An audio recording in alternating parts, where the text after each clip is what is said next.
In a world that's constantly growing in consumption and population, both are seen as a threat in years to come.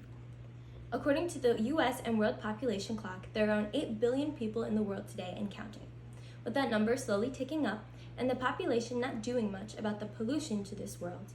The question is overconsumption or overpopulation a bigger threat to future generations presents itself. This is a visual of clothing and plastic that is piled up over time due to overconsumption.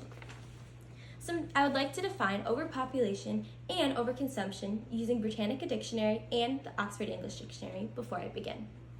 Overpopulation is the situation in which many people or animals live in a certain area.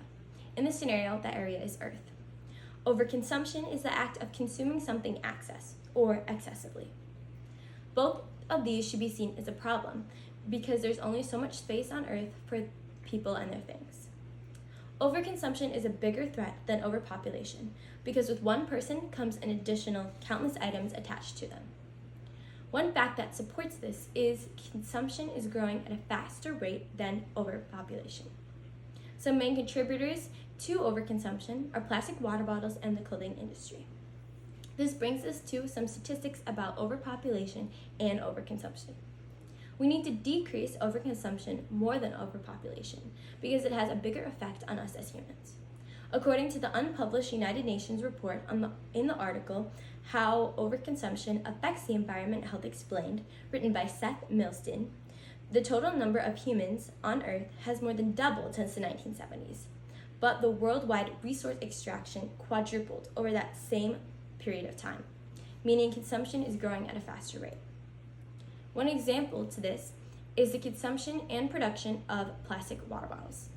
According to the article Habits of Waste, 481.6 billion plastic water bottles are used worldwide per year.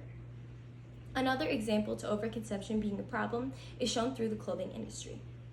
Each year, a new clothing item becomes trendy. This persuades people to go out and buy more clothes when they don't necessarily need them.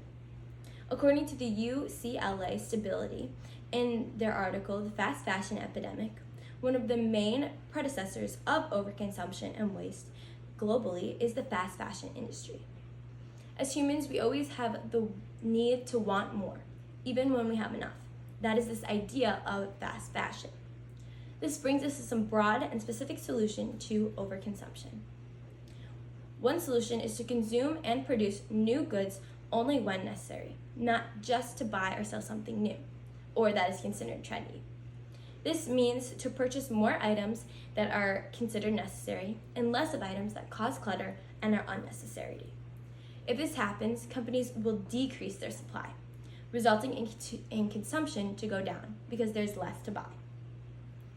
Imagine how decluttered our homes and businesses will become. Stores would no longer have unnecessary items lined up at the checkout to convince you to buy one more thing on your way out.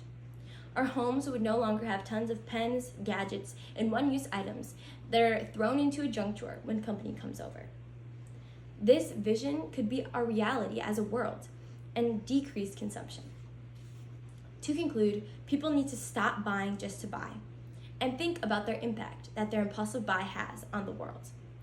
Seth Milstein suggests using reusable containers and products. Instead of buying a case of plastic water bottles, go out and buy a reusable water bottle. Or, in another scenario, instead of going and buying the newest shoe or clothing item, go thrifting. This will help reuse and recycle donated clothes. Overall, overconsumption is a bigger problem than overpopulation and needs to be addressed before it starts hindering our lives if it hasn't already.